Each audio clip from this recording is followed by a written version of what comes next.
Welcome to episode 89 of the Left Behind Game Club. This week, we play Firewatch. Let's get right into it. Aren't you going to do the plugs? I mean, yeah, I guess I'll do the plugs. I've forgotten. You've done it literally 100 times. I can't believe you would forget. Hey, so I'm going to turn the radio off for a while. You can follow all things Left Behind Game Club on our website at leftbehindgame.club, on Twitter at leftbehindclub, and on Instagram at leftbehindgameclub. If you want to join our Discord and talk about video games, you can do so. There's a link on our website. Without further ado or interruptions, let's get right into it. You're listening to the Left Behind Game Club.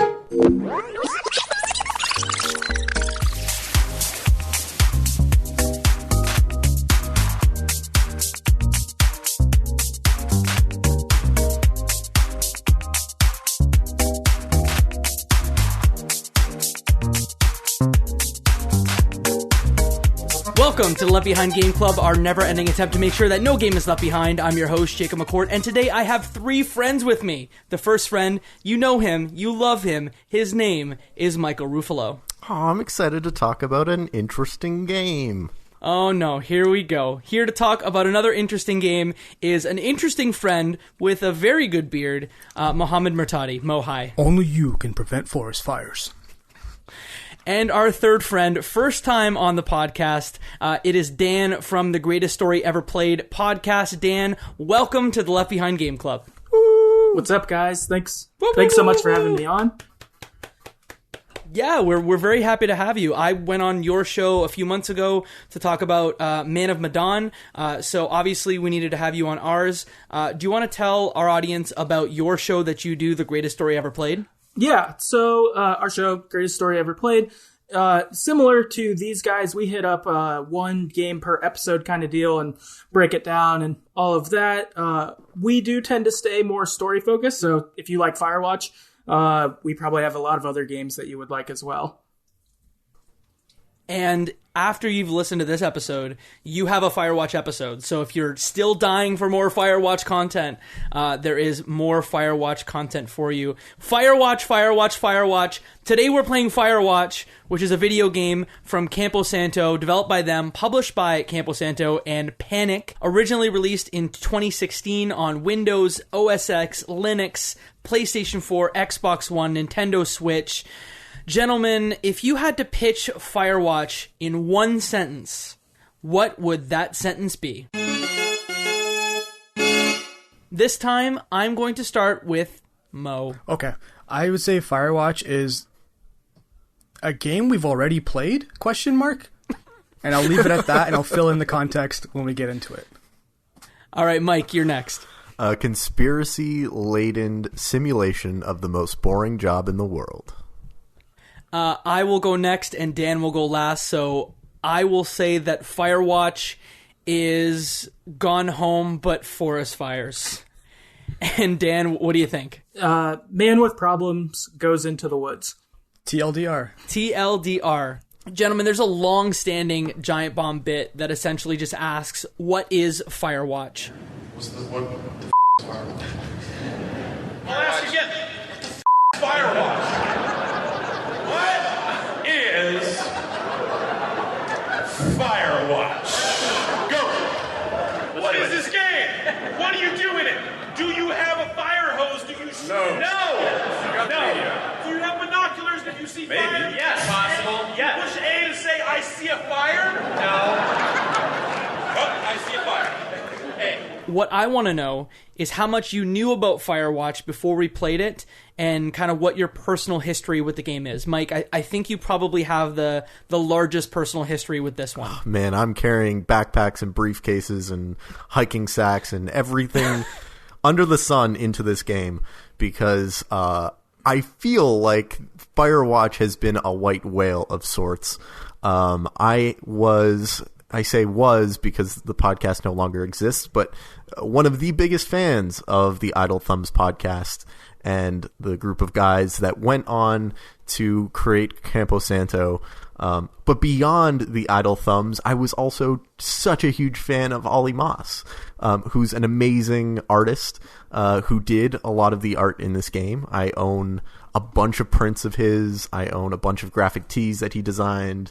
I came into this game a huge fan of all of the creators and just hoping that I'd be able to leave this game still being a huge fan of the creators. And no. So much of what Idle Thumbs was as a podcast is kind of what I wanted, without betraying too much, a lot of this podcast to be. A podcast where, you can talk about games in a really smart, insightful way, but also in a really dumb, look at how stupid video games can be sense. So I love the Idle Thumbs guys. I love Chris Remo. I love Sean Vanneman. I love Jake Rodkin. I love Ollie Moss. I can't wait to get into discussing this game. Oh boy. Dan, what's your personal history with Campo Santo, with Firewatch, with Idle Thumbs? So I guess that as said at the top, I did record an episode on this maybe 2 years ago. So I did play it then. I likewise, not as big a fan as Mike, but I was definitely pretty excited going into it, just knowing Sean Vanneman and Jake Rodkin did Walking Dead Season 1, so I was pretty stoked on that. I was like, they made a great story once, can they do it again? And so my expectations were really high the first time I went and played. And it's interesting this time, because I played it again then for this podcast, and I listened to my old episode to see what I thought then, to compare it to what I think now. So that was interesting. I don't go back and listen to my episodes after I edit them, so that was sort of an interesting experience for this. We should also mention that some of the Campo Santo guys worked on the best piece of Bioshock DLC, Minerva's Den. So, there are a lot of great Telltale games and, Idle Thumbs spinoff. Steve made Gone Home. So there's just so many touch points along the way of great games that led up to this, or that, this was a next step from that. Huge amount of pedigree and legacy coming into this. Mo, what did you know about Firewatch before we started? I have a funny story about what I knew. You guys have been such champions of this game. Firewatch. We have to play Firewatch. We have to put it on the podcast. Since almost when we started the whole podcast, that at one point I'm like, let me just pretend like I know this game. So I was like, yeah, let's do a Firewatch. Yeah, that's a game we should play. Yeah, it's popular. Everyone knows about it. Meanwhile, nothing. Not a single thing. I think one of you guys might have mentioned it's like a adventure, same in the woods, where you're talking to someone through a walkie-talkie. Full stop. That's all I knew. I guess I knew somewhere in between Dan and Mike. This was like our big white whale for the show. We've been pushing to play it for 2 years. We were holding it because we wanted to play it around the release of In the Valley of the Gods. But who knows if that game is ever coming out. The Campo Santo got purchased by Valve, I want to say like maybe 2 years ago. And that game kind of got put on the shelf because they had to work on Half-Life Alyx. That game recently came out, so maybe someday we'll see In the Valley of the Gods, but it's been years since we've seen new stuff about it. Either way, very excited. I was at a PAX panel with Giant Bomb when they started the What is Firewatch bit, because no one could tell what the game was before it came out. It was probably their longest lasting bit, that if you said it today, a Giant Bomb fan would still go like, yeah, what is Firewatch? I get it. But that's kind of my history with this game. I played it on PS4. How did you guys play it? We'll start with Dan. How did you play this one? Also on PS4. Mo? Mouse and keyboard with the assistance of a walkthrough.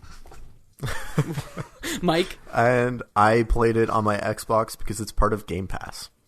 Oh, great. I played it on PS4, and Dan, I don't know if you share this feeling, but I played it on a base model PS4 and like had some slight like graphical hitching issues. Like it didn't run smooth as butter on PS4. Yeah, I think it was probably about the same as you. Yeah. Mo, did it run well on PC? Yeah, it was fine. I didn't have any issues. I think my rig is pretty good. So on my Xbox One X, I didn't notice any issues while I was playing, but what I did notice is that the loading screens, which is essentially telling you what day you're on, were a lot longer than I thought they should have been, and took, were longer pauses than I was expecting. Were there issues on PS4? Like, were you guys struggling, like chunking along with it, or what? I think that just when the game got more graphically intense, especially when this is the first spoiler warning. The forest was on fire and there was a lot of smoke. I just think that the PS4 maybe didn't handle it as well as other games. Mo, did you know this one's it's a Unity game? Yeah. Oh, yeah. The assets in general, like the trees, I almost swear that I've seen them before, like that you can buy them, like the environments. Like this is like 2 years ago or so. It could have been they used the same ones and like reuse some of the different elements, but yeah. Did you look through the credits, Mo? No. Because they cite all of the different plugins and Yeah. packs that they pull in. Yeah. There's a lot of times with Unity, because they have so many different like assets that you can like purchase from people or developers. It's like, I swear I've seen this before, but it's a game, so did it come from them or did they use it? It doesn't really matter, because like when you look at like the Unity assets, they all look like stuff from a game you've probably already played, which is kind of cool. If you want to make a game, you can make something that maybe looks like Firewatch. So, which I think is probably a good thing to hop into, right? Like, what do you guys think of the aesthetic of Firewatch? I want to bring my comment in. I swear this was a short hike, gone home. What was the one with the kids that were creeped out? That we just played a few podcasts ago that I'm completely forgetting. It was like a platform. I can't even remember. Oxenfree. It's those 3 games blended together in like first person with like a different story, but it's the exact same premise. Like you're trying to escape something, you're in the woods, you're trying to you're meeting friends, you're making conversations, and all of a sudden, like at the end, it's just like, it's over. Move on with your life. There's nothing else that's happening. The game is like very pastel-like. It relies on a lot of that aesthetic, and the characters, although you will see very few of them, are very kind of chunky. Like, I don't want to say blocky because they have low poly, like roundness to them. They're low poly and they're very chunky. Throughout, you'll see your character's hands. I love chunky as a description. Yeah, he's your guy Hank. He's such a chunky boy. And even when I saw his wedding ring, because you can see a wedding ring on his left hand when you're playing the game, I just looked and I said, like, are your fingers swollen and that ring will never come off, or are those your actual hands? Chonky. That's the way I feel about it. Yes, there's definitely a plasticky, Duplo. I don't want to say deformed, but definitely, rubber-esque aesthetic. I would say it seemed to me a little bit influenced by like the Psychonauts aesthetic a bit. Not as caricaturized, but definitely to that extent where there's a very clear silhouette or outline, where, appendages are, extended or a little bit longer than you might expect. I would dub it medium poly at this point now. But yeah, so the characters definitely have a type of aesthetic. And I think that's pretty weird to say, considering you don't really see any character aside from the first-person view of your character's feet and arms. And aside from that, you just see silhouettes of people in the distance. With that in mind, though, I was surprised how much I enjoyed the nature of it. Like, and maybe I'm feeling nature deprived right now or whatever, but I was surprised going and like hiking and stuff. I was like, I kind of like this, like, and I didn't feel that way the first time, but I did feel that way this time. Yeah, there's definitely a beauty to nature in this. It looks so aesthetically pleasing. I remember when this game came out, Ford had actually misappropriated some of the Firewatch assets for its own advertisements and got into some hot water because of it. And it, like, I don't blame them. It's so beautiful and appealing, and they use great contrast throughout. And I think there's nothing better than that opening scene where you get a taste of everything. You get a taste of the bright blue sky and, pale white earth. You see the green bushes, and then you see the fiery sunset and how that just changes the entire atmosphere throughout. I thought, like, visually at the beginning, so stunning. Yeah, I think it's games in general, when they show that, like, the scope of their levels, where they make it seem like you can go miles and miles. I think we all uniformly go, wow, this game feels so good. It's so big. But that's all, like, they're just playing with your head pretty much, because that distance isn't really that far. But whenever they show the distance, like in Ori and the Blind Forest, when you see the background, it's a platformer, but you can see the distance, you can see the flow. Everyone's just like, oh. But you're right, Dan, it's probably because we're all stuck indoors right now. And Mike, Ollie, to your point, designed a lot of like beautiful posters that were kind of in the world that shared like, hey, forest fires are bad, and like, hey, rangers, they good. So it was nice to see like the environment was great, the color was great, but there was also a lot of detail within the environments as well. I loved all of the knockoff brands. I love knockoff brands. Different items. Biff peanut butter I thought was so good. I love the posters. Like, Ollie Moss is a fantastic designer. And I think he even tones down his style a bunch in this game to make it a little bit more uniform. But I think the aesthetic of the game was so great. I think one of the things that was just clearly missing for me was just a lack of wildlife. Like, there are a ton of beautiful trees and plants and rocks and, everything under the sun, and it looks very realistic the way it's laid out. The thing that just strikes me as unrealistic was how there were not many animals about in the middle of nature. I hope we start talking about unrealisticness and this game, because you're right, Mike, there isn't no wildlife, and guess what? He's not prepared to handle any wildlife either. He's barehanded, ready to attack a grizzly bear, like, if anything happens. What is going on here? What park ranger is not armed? Like, what? Like... So you're not a park ranger, though.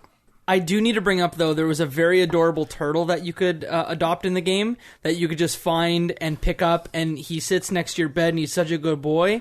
So there's not zero wildlife, but there's next to no wildlife. Aside from that, there's also an elk at the very beginning. But I need to know right now, I cannot wait, what did you name the turtle? Turt Reynolds? Turt Reynolds, yeah. Same. I didn't really give him a name because I thought everyone was going to... I thought we were all going to die, to be honest with you. I actually even... And I want you guys to listen to a clip that I provided to you. I took a voice note. It's 12 seconds long, and this was my prediction for the game, and I just want you to listen to it now. I'll put it on the podcast, but just listen to it, and you'll understand why I named my turtle what I named him. Hey, this is past me. I think that my character is going to die in a fire, and it's not going to be a good fire. It's going to be a bad fire. Just a prediction. I got 2 hours left. Let's see how this goes. Gotcha. Fair enough. You didn't want to take ownership of this turtle and have it go up in flames. But if it is a forest fire, turtle's not making it. Nobody's making it. I didn't pick the turtle up, so no name. What? Turt Reynolds was the best. Yeah. He was there for every adventure. It's optional, I picked him up though. every single day out of his box inside the tower, and I said, "You, sir, Turt Reynolds, are coming with me. We're going to go on an adventure today. You're going to keep me company." I can't imagine playing the game without him. Aw, such a softie. Well, there you go. You need to get yourself a turtle in real life, too. I really do. I need a pet. You need a pet. No. You don't have time for a pet. But I just want to ask you guys, we've talked a lot about what it looks like. We've kind of talked about our turtles in the game. What kind of game is Firewatch? Because I think it's fair to say, like, if we're talking about it in a very succinct way, it is a first-person adventure game with mystery. Yeah, it's a walking and talking simulator. Would you call it a walkie-talkie? Hey! I did it! If you've been preparing that for the past 15 minutes, I'm going to be upset. Ugh. Since the beginning of this podcast, I've wanted to say that. So thank you. Thank you. I'm here all day. Guys, I'm just looking at our subscriber count. It just halved in seconds. You mean doubled? No, unfortunately. I wish it was. Dan, how would you describe the game, like the genre of the Firewatch? I'd go with the walking sim also. I feel like it fits pretty squarely in there. Like, you can do a little bit of interaction, but it's pretty limited. I don't think it does much differently from other walking simulators in the genre. I think that the interesting piece of this game is the mystery that it tries to create throughout this entire game, because when the game starts, you know, you go through maybe a 5-minute period where you're setting the game's backstory, and it's done through text only. And I'm like, what kind of game is this? And then you start talking to the main character or your main kind of protagonist that's with you. Her name's Delilah, and or is she an antagonist? Oh, you think she's the antagonist? I think she could be the antagonist. That's up to I think- interpretation. Yeah. Depends on how nice you are. I even read that there's apparently a playthrough where you don't even talk to her at all, and you can get through outta the here. whole game. Apparently, yeah.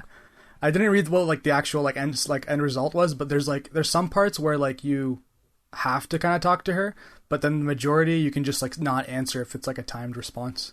You can just proceed. Interesting. Kind of like the Telltale, I thought. So I was totally under the assumption that it is linear. Like, in any dialogue that you were you chose was just going to change potentially the future dialogue if it was associated to it. Yeah, I think that if you're looking at a dialogue tree, like you said, a lot of it will start at one place and then expand out in the middle, but then it will come to, most people get one ending, and then there may be a second ending as well. I think that's kind of how it goes. And to be fair, are you guys saying it's an actual different ending, or is it just we see one thing versus another? Like, you see her in the helicopter and you jump on versus you getting on by yourself. Like, I don't know if that's a different ending. That's the same ending. Very minute permutations. Okay. Is this a point where we should probably start diving into the spoiler room and talk about the story kind of from a high level? Okay, so who wants to set the scene of Firewatch and talk about the beautiful lush forests of Wyoming? Michael? I guess we should start in the way that the game starts, which is a series of jump cuts with a really heart-wrenching choose your own adventure text story, where it tells the story of how you meet your wife. I believe her name's Julie or Julia. Julia.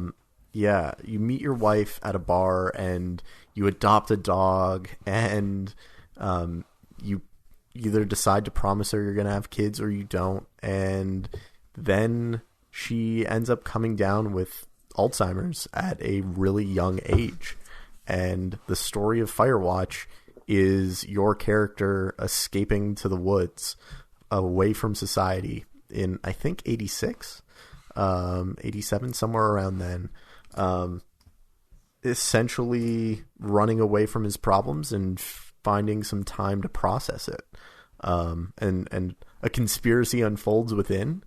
But it's tough to say what this game's about other than, the preamble and everything that happens since. Yeah, Mike, in the beginning, literally reminded me of it's To the Moon, when you're pretty much dealing with like a close family member, wife in this situation, dealing with like a mental disorder or like kind of drifting away, and it's a whole like story based off that premise of you trying to figure out like, what do I do from here? My loved one is gone, or they're leaving. Like, where am I? Kind of, and that's one of the first things that kind of triggered. This is just like a game we've played. To bring it back to my beginning comment of, did we play this already?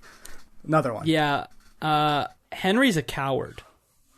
I can't imagine what it's like to live in a... Mike's just like, oh my. I can't imagine what it's like to live in that type of life where your wife has Alzheimer's. It's probably incredibly difficult. She went with her family out to Australia because that's where she was from. But Henry's whole thing was, cool, I'm just going to go out and spend a whole summer in the forest. Peace. That was what he decided to do. Dan? I thought that... just this intro, I felt it was really effective. Like, this might be my favorite part in the game, just because I thought it was so effective of like defining your character. He's got all this baggage, and it like makes you feel bad. I was surprised that just reading words for 5 minutes made me feel pretty bad. I was just like, this really sucks. Like, just imagining, and even the decisions along the way. Like, should your wife move across the country to get that job at Princeton or whatever, or should you tell her not to? And then, she's slowly losing her faculties or whatever with Alzheimer's onsetting at like 40 or whatever. Like, what a tragic like start to it. But then, as you said, Jacob, it is pretty cowardly to be like, I don't know how to deal with this. And when her parents almost gave me like an out, so to speak, that he was like, all right, I guess I'm gonna like go jet to the woods and find myself, maybe. Like, intense start. I couldn't agree more, Dan. I think one of the things that's really clear about your character, I think no matter how you play him, is that he's guilt-ridden.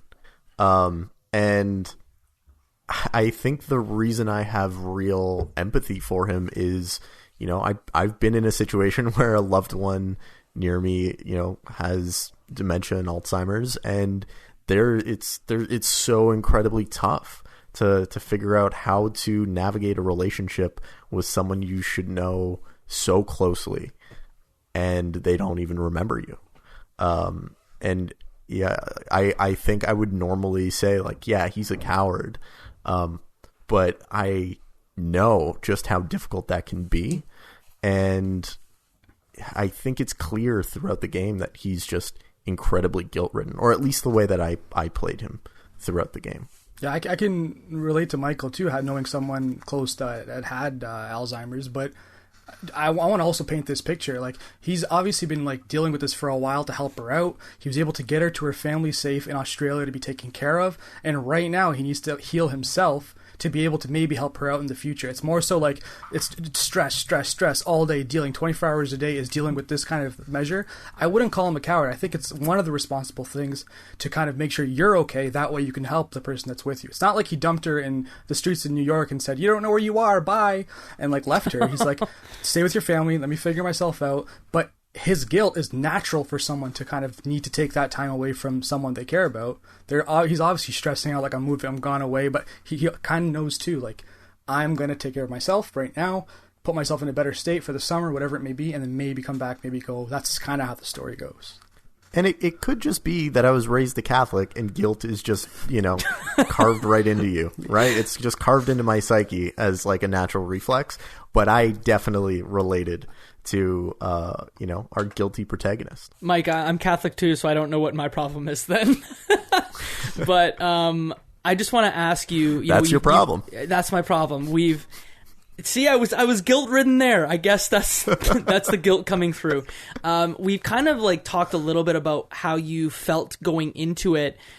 How did you play your Henry? Because I felt that, as the game went, we've talked about kind of the person that you're speaking to on a walkie-talkie the entire game. Her name is Delilah. She's also a fire watcher in the forest of Wyoming. She's kind of your only human contact. She's someone of the opposite sex, someone that, you may fall for, you may want to be with, whatever. I definitely was like stricken with guilt the entire game because I'm like, I have a wife. I can see my wedding ring when I'm playing this game. I can't do anything with you. Is that kind of how you felt, Mike? So there are moments in the game, and I don't know if you've noticed this as well, that you find your wedding ring on the desk. That Henry takes his wedding ring off, which I think is really telling about the dialogue choices. It bounces between playful and flirty, and there's even a scene in which Delilah comes onto you and says like, hey, I'd love to see you after this. I'd love to grab a drink, and I know you're not available, but I can't help myself. And I played my character exactly as if I was in his shoes, and I did not entertain that at all. I was already so guilt-ridden that I was not with my wife, that I was secluded in a 2-day hike away from civilization, plus a helicopter ride, to even consider flirting with the woman on the other end of the walkie-talkie, who is my boss. But quickly, were you cold to her, or were you just kind of like friendly? I was initially pretty standoffish and snarky to her, because she tried to like bother me after 2 days of hiking and not letting me sleep. So I was like, you are annoying. And then I developed some rapport with her. She opens up, she tells you some stuff, and I opened up as well because it was kind of therapeutic. And I played it as if we were friendly and developing a relationship, but not anything more than I guess a friendship. Dan, how did you play it? I was same as Mike there, is that I played pretty, I would say neutral, or like I'm from the Midwest of the US, so like we're just generally like, I don't know, positive and nice outward kind of thing. Like that's how we act. And so I feel like I kind of played that way. Good meat and potatoes, people. Right, exactly. And so I feel like I kind of played that way, where I was like nice to her, but same thing, not like flirting with her or anything like that. I was surprised though. Like I remembered before playing that I liked Delilah. Like I thought her character was interesting and like enjoyable to interact with. But playing again the second time, I can see how like for Henry, she could seem like kind of the like mysterious alt girl who I'm talking to on the phone, and like this is exciting. Like I could see how that is. Granted, you have a wife with Alzheimer's, so like you shouldn't go after that. But like I was just like, oh, I can see how like Henry could feel that tension potentially. One thing we haven't really talked about yet is the voice acting. And although there were a limited set of characters, I think that Cissy Jones, who played Delilah, was easily the best voice actress or voice actor in the game. Her performance throughout. You could make different choices and ask different things or talk in different ways, but I found whatever the tone was, Cissy nailed it every single time. I think Rich Sommer, the guy who you might know as Harry Crane from Mad Men, who voices Henry or Hank, whatever you want to call him, I thought he did a good job as well, even though there were serious moments where I flipped and I was like, wait, this is the guy from Mad Men. So it definitely pulled me out of it at times, but I thought he kind of fit the character really well. Thought it was good casting. That's good to know. I'm starting Mad Men like this week, so I'll keep an eye out for it. I thought, is it Cissy? I don't know the name. The Delilah's voice Cissy. actress. Can we just stop and just applaud the fact that she was essentially just a radio voice like coming through, and we like I think all know her personality, her temperament, all of that just through the dialogue box. There's no like other bit of feedback. Like with our character, at least you can see him moving around, you can see how he's reacting to things that he's like looking at. This one's essentially just a voice coming out of a speaker box, and we know exactly this character. That's quality voice acting, I think. Mm-hmm. And even when, like, she was drunk, for example, at one point, you know, she had a half a bottle of tequila in her belly, as Hank would say. She played that really convincingly, too. So I literally think that I want to say she's, like, one of the best parts of this entire game. But I digress. The relationship between the two of you really starts to progress after the first incident that you have on day one with some terrible, terrible teens. All that I knew about Firewatch going in is that I could throw a boombox that belonged to some terrible teens into the water, and that's exactly what I did. Did you really? See, I grabbed that boombox and I carried it with me for the rest of the day, everywhere I went. So I had that beautiful pop song just like in my head for the rest of that day.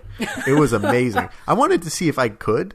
Like, so much of this game is like, would I be able to do this? Like, can I just play this whole day carrying a pine cone? And in fact, you can. You can pretty much play most days carrying the exact same item anywhere you go. Can we just stop again and realize the greatest thing Mike experienced in this game was carrying an acorn in his pocket? Come on, Firewatch, help us out here. I agree, Mo. Without giving too much away, as much as I like the aesthetic, and as much as I thought the voice acting was great, and as much as I really liked the well-written dialogue, this game was kind of disappointing. Yeah, I think I felt the exact same way, Mike. The only two things that kind of made me kind of go a little bit more positive with it were, one, the turtle. Two was the actual smoke as it came like all the way up to you at the very end. Like you looked like you were in a forest that was maybe coming down like with a fire. In my head, I'm like, how is he not choking? How is he not struggling to breathe? Because it was pretty thick, and I don't know if you've ever, unfortunately, had the opportunity to smoke, like to breathe in smoke in like in a fiery area. But that doesn't seem like it'd be something you'd enjoy or like not respond to in any way. I thought it was kind of weird. But I love the effect itself. That's one of the reasons why I kind of liked the game with Turtle and the smoke.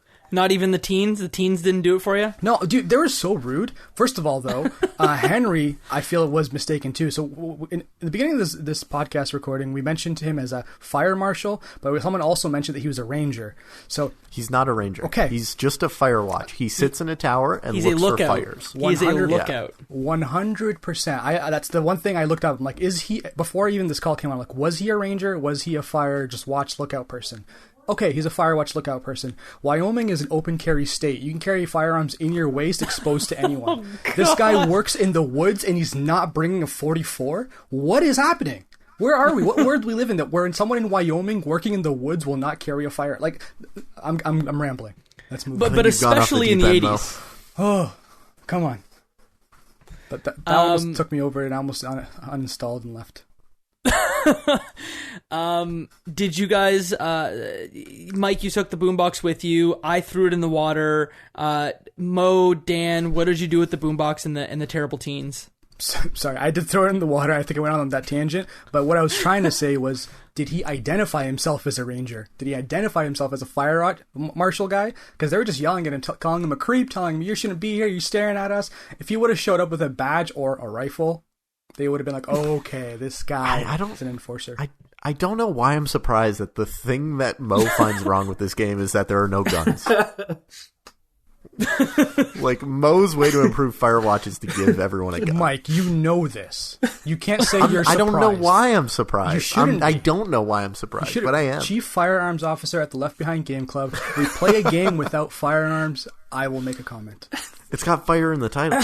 Almost got me. Is there a fire gun? Who knows? Yeah. I wanted a flare gun, something. Nope. No. No guns. Dan, did you terrorize the teens? I stole their whiskey, but I didn't do anything with the boombox. But I took their whiskey. I thought it was funny too when he shows up to bust him, and as Mo said, that they call him a creep and everything, and he's like, he goes full awkward dude who's like, oh, there's naked teenagers, I shouldn't be here. The way the voice actor did it, Rich Sommer, it was great. It was totally how an adult man would feel awkward in that. He nailed that. New to the role, probably the first group obviously the first group he was kicking out. So yeah, you know what? Day 2. Right. Yeah, exactly. Yeah, right. This is my first day. They left their underwear everywhere, and if they're underage, I see, I'm doing it right now. Jacob, don't make things weird. Call me Rich Sommer. That's day 1. Day 2, you discover a communications problem near near Beartooth Point. One thing we haven't talked about is how in this game you navigate across a park that kind of is a finite area. It's a big one, but it's very finite. But you do that by using a map and a compass, which to me, another kind of very fun thing.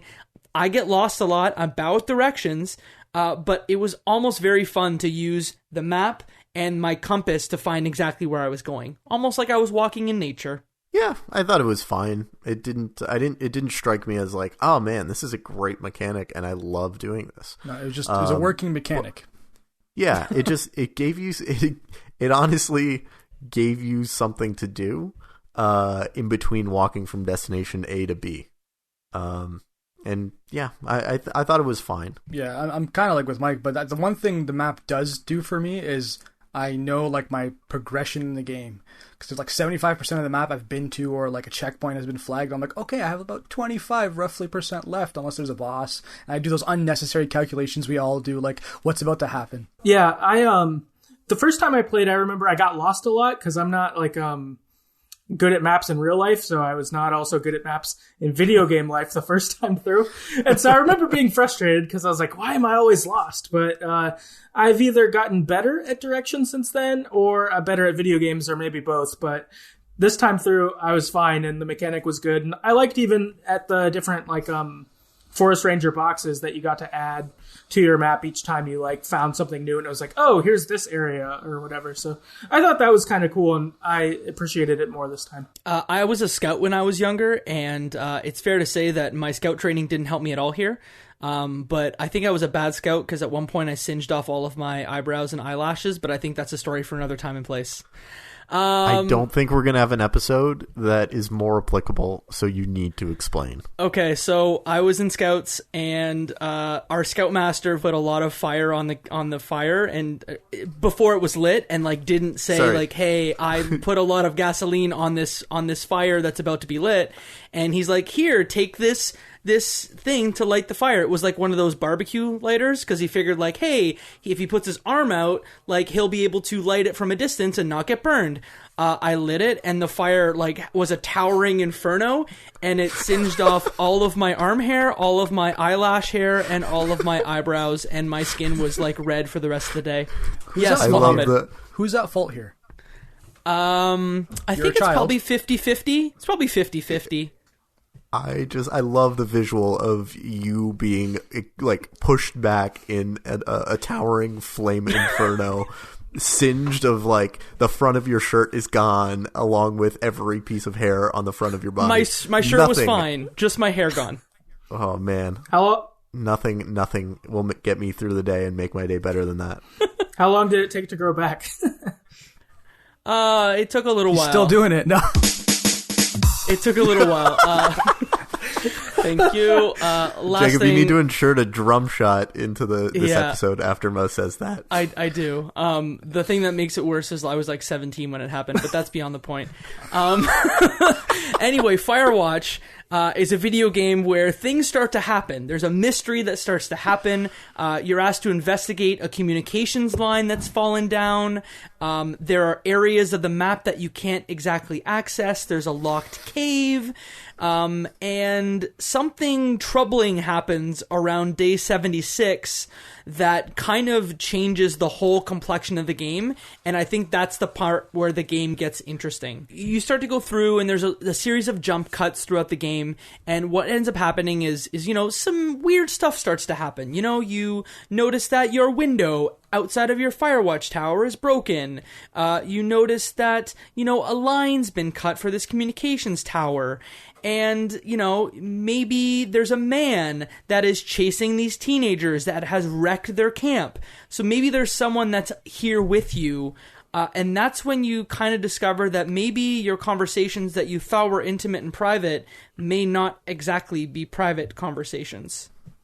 You don't really know what it is. I thought maybe there was an animal at that stage, especially with the tent in general. An animal that can read and write and listen to conversation. What? No, so not that element. I was talking specifically with the tent. The way it was like slashed open, I'm like, bear. And I think it was put in there to kind of make you think maybe it's not a human. That was like one element of the attack. So I wasn't saying the whole, obviously. The very smart bear.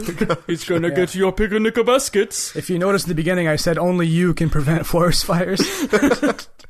So it's Smokey and Yogi. Bring it all around, guys. Bring it all back to town. Oh. So I think the moment that Jacob's alluding to is you find a clipboard down by the lake. And the clipboard has a bunch of handwritten notes on your behavioral patterns, where you go during the day, how often you go, how long you've been away, some key lines in your conversation with Delilah, some diagrams. Just, it's really clear that someone's been paying a lot of attention to you. And as soon as you start reading through it and flip through, you get clocked in the back of the head and you wake up not knowing what happened. Did you guys initially not think it was another person, that you were just freaking out for no reason? I thought it was Yogi Bear. Really? Okay, so you guys are all calling me a villain, and you guys are all talking about freaking Yogi Bear. No, so initially I thought it was just a regular, like, nothing was going on. You're just hallucinating. You're by yourself. You're alone. You know how your brain can wander and think things are happening, but they're really not. You're just making things convenient for you. I thought that until we saw the typewritten notes at like the university kind of research ground, where it was like, I think it was like behavior instincts, very easy to manipulate, more susceptible to do this, and it had the names. 7 out of 10. And then Jacob, you might have half spoiled the things for me because you sent notes to our Discord server with names of characters. And when I saw with a spoiler tag, you can't do that. It didn't come through with a spoiler tag for me. So I read that and I saw the initials and I'm like, I solved the mystery, but really it was spoiled.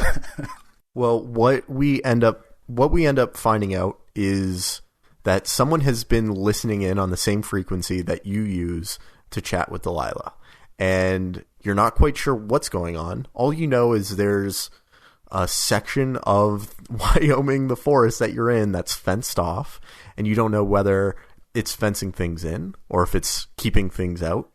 And it clearly, Delilah seems like she has no idea. And it also seems to line up with a lot of other things that you've been experiencing. The shadowy figure that you see earlier in the game. The cut communications wire.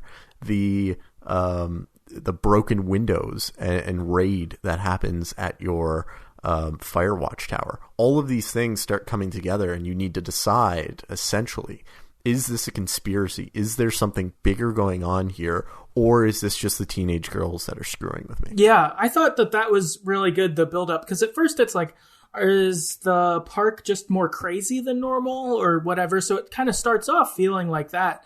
And then once you see that fence and then end up seeing like research stations and stuff, I was like, oh man, they're going full X-Files. Like, this is crazy. Like, and was like, okay, what's this mystery? Are we a part of an experiment? Like, it totally sends you in that direction.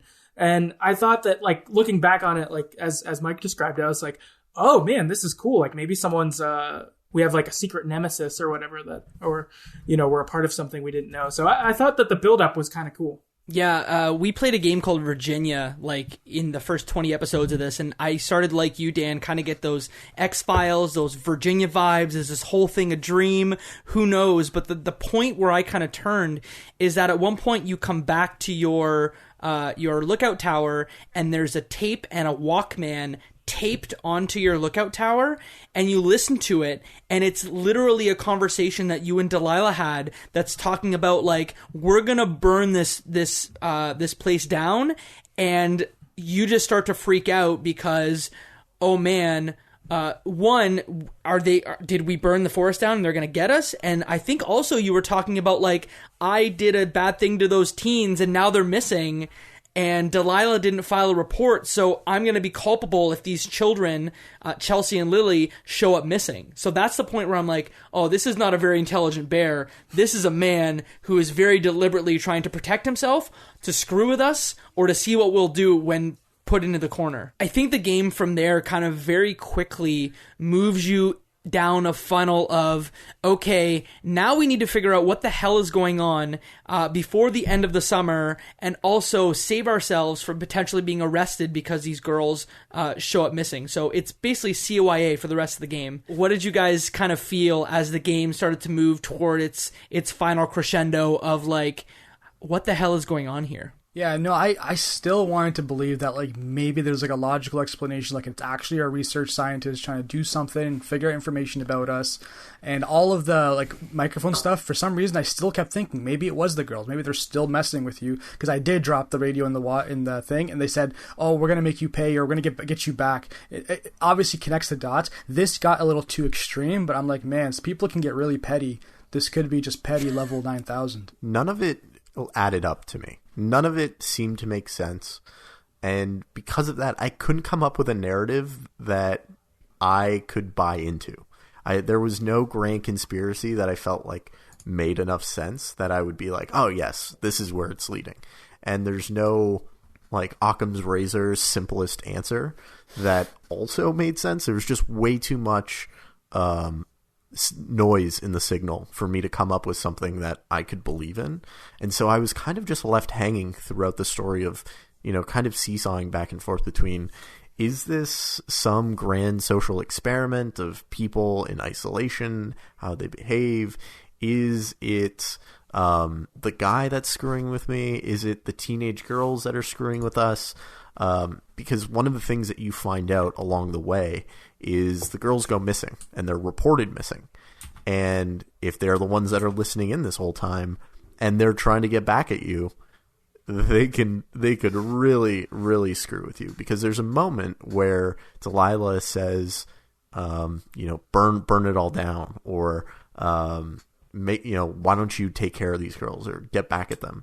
And that tape then comes back to haunt you. Someone's got a copy of it, and you're kind of left with the decision, in the moment of what do you say, but also afterwards of, like, how exactly, as Jacob said, how do you make sure that you're not in trouble at the end of this? Was anyone else surprised that they were so caught off guard that radio transmissions could be intercepted, or just tune into the radio channel and you hear a conversation? I thought it was so stupid that these people who clearly use walkie-talkies every day did not realize that, like, all you need is another walkie-talkie to dial into that same frequency. You don't need to hack it. Yeah, and giving you a new walkie-talkie is not going to fix this. Yeah. There's no hacking walkie-talkies. Like, I am not a regular walkie-talkie user. I've just used them when I was a kid for like a week, and I picked up on that. I mean, guys, it was the 80s, so I don't know if walkie-talkies weren't really a thing back then. You're taking your 2020 knowledge of electronics for granted here. I'm pretty sure they had walkie-talkies back in the 80s in like comfortable fashion, especially when cell phones weren't a thing. I'm pretty sure it was the communication method in World War II. Like, yeah. Very fair, very fair. These guys have always given me like anxiety because I have a very bad habit of not reading dialogue or like footnotes or like explanations for things in like certain locations. So I almost didn't want to ask that question because I was like guaranteed there was something like this radio is encrypted and that's why no one can hack it. And I was like, oh, I probably missed that. So let me just tiptoe around this comment. I was going to say, you feel like the full vulnerability of the 80s. Like, you know, a couple things on a walkie-talkie might be enough to like make you feel like you could go to jail, or like, oh, a helicopter is like a day away or something like that. So I can't like just call them because like you're feeling scared or like those kind of things. And so I thought that it worked. Like, it is hard to be like, you know, me in 2020 to feel that, but I think that there is parts of that of like, no, you're just like in the middle of nowhere and like you kind of got to solve it on your own, but like how can you manufacture proof if someone frames you? Like, they're clearly have been building a case. So I thought that was kind of cool. I think the thing that maybe kind of upended me and maybe surprised me was kind of where the game ended. I think throughout, and this is spoilers for Firewatch, so if you don't want to know what happens, then you should stop listening now. They had kind of teased Brian Goodwin and Ned Goodwin as like, Brian was a past lookout in this location. You know, you had to read a lot of the notes to kind of understand what he was like and kind of why his son was with him. But Delilah had a connection to Brian's son who shouldn't have been at the park. But I don't know if I necessarily like the end paid off as well as something like Gone Home, where I was completely surprised by it, but it was earned. In this game, we'll talk about it in a second, but I just kind of was like, oh, that's what happened here? So we're at the point now where we've called spoilers. What happens at the end as far as you see it? Okay, so what happens at the end is, you know, you are told like, hey, someone, you know, after you've explored the research area and kind of gotten a device that allows you to see where other kind of devices are that are tracking you, you ultimately decide to go into the cave that's been locked up since the beginning of the game. When you go into this cave, you discover Brian Goodwin's body. He's Ned's son, and he's been there for many years, I guess he had an accident, fell on his head, or did he? And that's kind of the first revelation, is that Brian is dead in this cave. You found him. Delilah's very sad about it. And that kind of works you to the final crescendo, which I think we'll talk about in a minute. I didn't really understand and feel the way I felt about, like, I didn't have any feelings. Am I a bad person? Maybe, but I didn't feel anything when Brian was dead. Sociopath. Because when they send you to the cave and you see just a dead, not rotting, but like it's obviously been there for like a month or two. Head's gone, like not gone, but covered with like rocks and stones at the bottom of a cliff where you see maybe he could have fell. But the way he's sitting there, there's like rocks on top. It did not look like a natural fall because like first of all, why is he there by himself? He's like 10 years old. He can't climb anything. So, like, why is he, like, kind of, like, in that area? And obviously, part of it is, like, you have to go kind of report it, but there's no signal in the cave, blah, blah, blah. That could have been happening. But the fact that the kid was there for so long, I'm like, someone left him. There's no, like, reporting anything. Someone's not worried about this kid. That's kind of what I saw, Mike, if that's what you were leading to. It's very unusual that someone's just dead. Yeah. So, the first time you go into this cave, before you go even deeper, you see a lone shoe on a stretch below, and it's illuminated by a ray of light. And, you know, on the Xbox, you press left bumper and you zoom in and you can see the shoe. And that is the moment that you realize there is a dead boy down here, because there is no good reason for this shoe to be there. And that's when I started piecing, you know, putting the dots together. And then you get even further down and you find the body. And for like, I don't think I'm that out of the norm. I think a lot of people were probably piecing that together when they saw a young boy's shoe, you know, strewn earlier in the cave all by itself, right by a ledge. But yeah, I definitely felt, you know, I don't want to say pangs of guilt, but I definitely felt remorse seeing this young boy's decomposing body right there, clearly left to die or left to rot. And it made me think that, well, Ned is not just a challenging father that they described earlier. He seems to be a pretty bad father. Not only did he not take the steps to, report what happened, but he just left the body there. So it opens up the question, was this more than just an accident? I think in the end, in the dialogue choices I chose, I said this was likely just an accident. There's not a whole lot of reason to think it's more than that. But even then, I think it just shows how poor of a father Ned was. And the revelation, spoiling it, that we get to is Ned is actually the man that you see the silhouette earlier. He's the guy who's been tracking you and Delilah this whole time and keeping track of everything. And he's been living in a little hut inside the park. And the fire is the thing that is now pushing him out. So he runs deeper into the forest as it's burning around him. Mike, I just want to go back to a comment where you made that you said something along the lines of, maybe something more happened here than just it being an accident. The way that the stones were kind of arranged, my thought was maybe Brian, who was Ned's son, fell and maybe he didn't completely die, and that maybe he was on the verge of death. And, as sociopathic as this is to say, maybe Ned killed him to just put him out of his misery. I think that there might have been more there than just like he fell. Because you're days away from, any help. So if you fell and you were on the verge of death, maybe that's something that Ned just kind of put his son out of his misery and feels guilt about it. And that's the reason why he isn't able to talk to authority figures, why he's running away from his past. Just a thought I had about it. I just got to quickly hop in, though. It is a standard in human cultures around the world that we bury the dead as a sign of respect, as a sign of care. I think it's incredibly odd, even if he did have to put his son out of misery, that he would just leave the body there and not deal with it.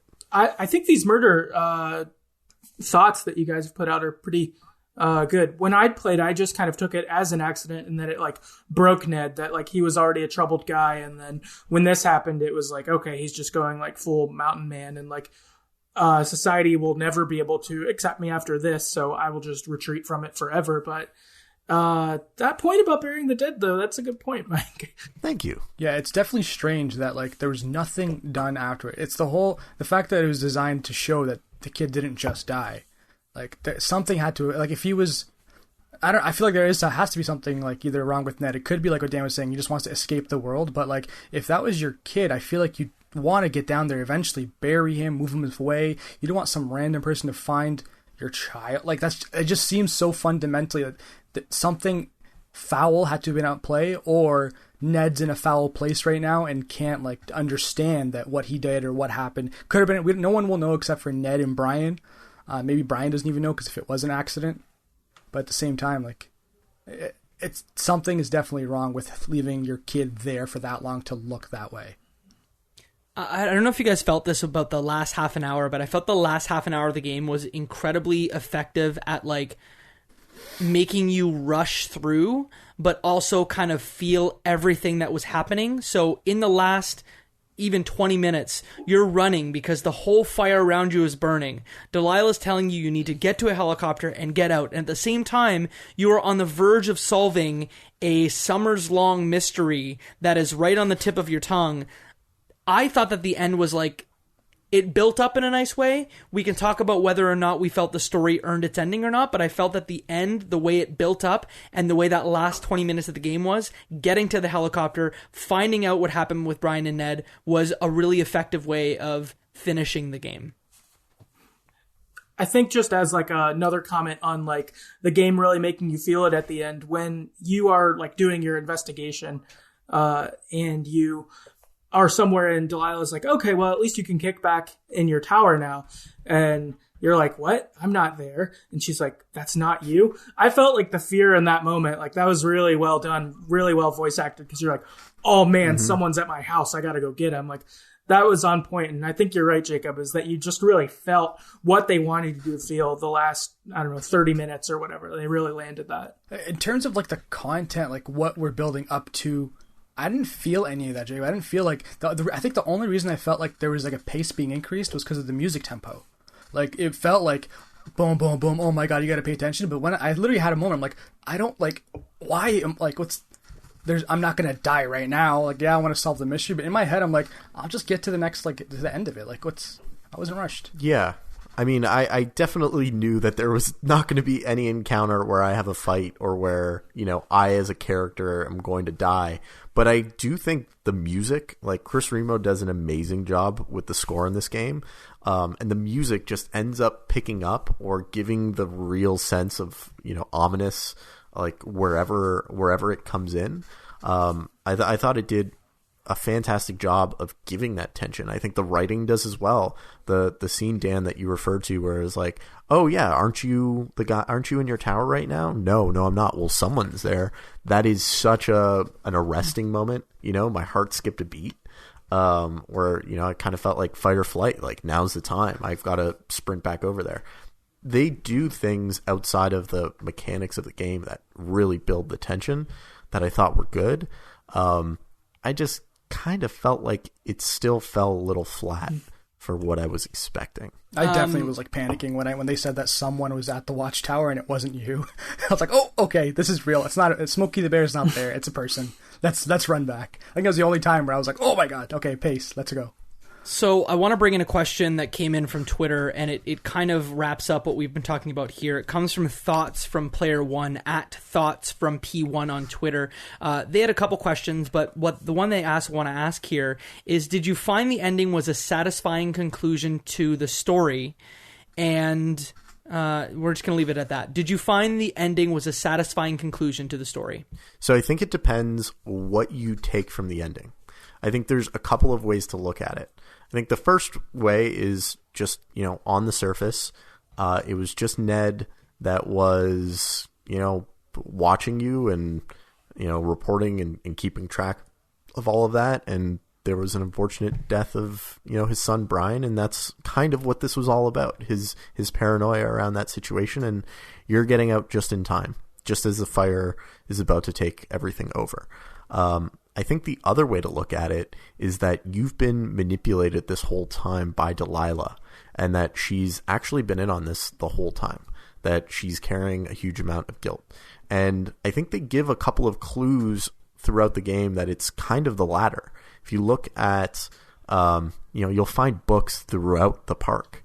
And the books are almost always conspiracy related. There's, one with JFK with a sniper scope over his face.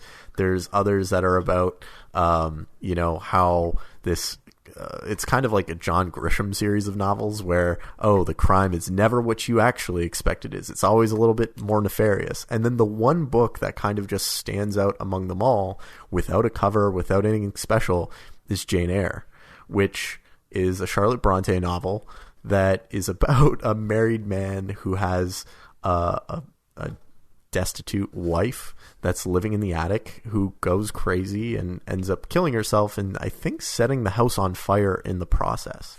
And there's some interesting parallels throughout. And so I think if you just take it at face value of, it's this pretty simple, straightforward story, it is kind of disappointing. But I think if you dig a little bit deeper and you think of all the reasons why you probably shouldn't trust Delilah. One, you see the report on you and Delilah, and it says you are a 7 out of 10 out of manipulability. And you look at some other things that, like, Delilah decides to give you a new walkie-talkie, but where she places it, she has to pass by your watchtower. And it doesn't come and give it to you. She makes you go even further. That doesn't make a lot of sense. You factor in some of the elements of she is also the reason why Brian is probably dead, because she didn't, report on the fact that Brian was living there, even when he shouldn't have been. There are all of these little things that stack up as to reasons why you shouldn't trust Delilah and why she's actually, the antagonist. And I think if you dig a little bit deeper, I think it is a little bit more satisfying and interesting. That said, I still didn't love it at the end. All of that to say, I think it is more interesting than people are, grappling with at first glance. And a lot of the comments around it being unsatisfying, I think, are just like shallow interpretations. But I think even when you dig a little bit deeper, it's not all that, all that impressive and all that mind blowing. I think Mike is right that at first glance it's unsatisfying. I remember feeling that way the first time playing.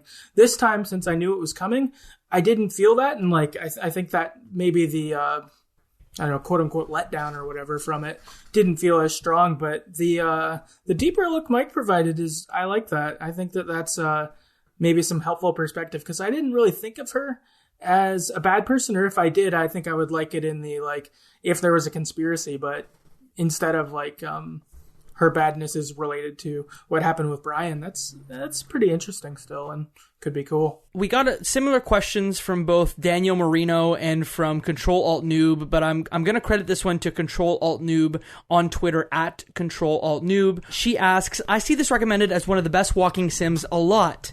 What is it that makes it stand out more as opposed to others in the genre? And I guess I want to expand on that and say, maybe if you didn't vibe with Firewatch, this is an A or B. If you didn't vibe with Firewatch, what's another game that you would recommend in the genre that might get people's attention more? I think I'll start and just say, I always talk about Virginia a lot. It's a supernatural 2-hour cinematic game. The team is making another game coming soon. So that's probably one that I'd recommend. Firewatch is like an 8 to me. It's an 8. It paid off in a lot of ways. For me, I think I liked it the most out of everyone here. But I think there are games in the genre that I like it a little bit more. I don't want to give it a number, but I wouldn't give it an 8 on my end.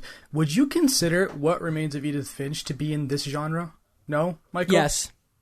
No, I wouldn't. Jacob, yes. Dan, give me a yes I or would. No? I would also. Okay, so I loved that game. If you haven't listened to the podcast, you'll see me giggle and just hoo and ha about how amazing that game was, and I was expecting it to be so trash.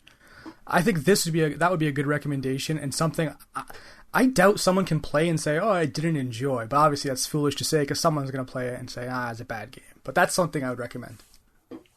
Yeah, I think same boat. For me, What Remains of Edith Finch is the best walking sim in my book. I've played a fair amount of them. I like them in general. I thought Firewatch is a pretty good game, and I think I liked it more on the replay than the first time. The first time I thought it was solid, and I think I liked it a little bit more the second time. So that's points in its direction. But What Remains of Edith Finch for me is if you're a walking sim that's better than that, you've got a really good game on your hands, and Edith Finch is kind of my top one. I would definitely recommend Gone Home. I thought Gone Home was a better version of this game, even not that they are, that much alike, other than they're both quote unquote walking simulators. But I definitely think that, the story's good. The dialogue is really, really well written. The voice acting's fantastic. The score is really well done. There are so many pieces of this game that individually are great, and when they come together, I think are made even a little bit better. I didn't fall in love with this game, and I think I'm probably just suffering under the weight of my expectations coming in, being such a fan of the creators.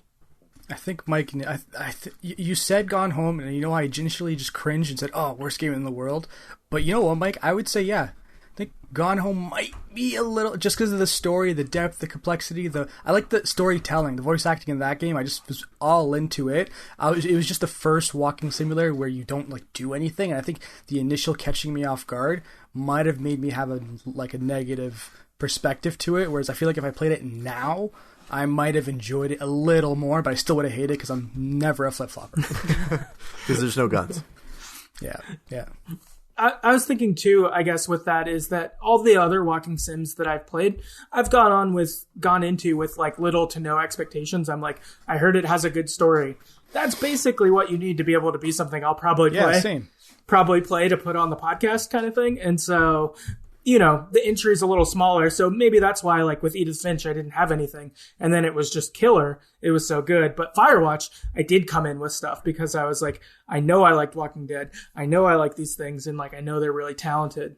And I don't know. I don't know exactly what I would say would make it where I would be like, this is the best walking sim. I love it or something like that. Like, I'm not exactly sure what they could do to make me feel that way. And so I wonder if they do have some unfair expectations against them in some sense from me. I just want to add before I ask a final question, Mo, you said Gone Home is maybe not a great game. It is genre defining, and I will leave it at that. You can listen to our podcast where we talk about it, where Mo's tastes have changed a lot over time. It's one of our early podcasts. 100%. It's a fun one to listen to. Our last question comes from @Commander Nikki on Twitter. Several questions. I want to ask two of them. Just a fun way to end the podcast here. The first question is, would you take a job as a fire watcher? If yes, any park that you would prefer to work at? And then the second part of the question is, how would you keep yourself entertained? Just a fun way to end the pod here. I'll start and say, I would never do it because I burned off my eyebrows and eyelashes. Bad in nature. Mike? I think if you play through the game again, you can play with designer commentary, which is super interesting for me being a fan of the Idle Thumbs podcast, because it kind of seems like a bit of an Idle Thumbs episode about their own game. I think one of the things they talk about is being a fire watcher is actually one of the most boring professions of all time because you can't entertain yourself in the meantime. You really just have to stare out into the distance. You're in the middle of nature, no access to technology, and you can't even be distracted by a book. You have to be, keeping an eye out for fires. And so I would not take on this role. As much as I love, being a hermit and stealing myself away from the world and reading books, like, I think that's great. Being a fire watcher seems maddening. Okay, so would I take a job as a fire watcher? If yes, any park you'd prefer to work at?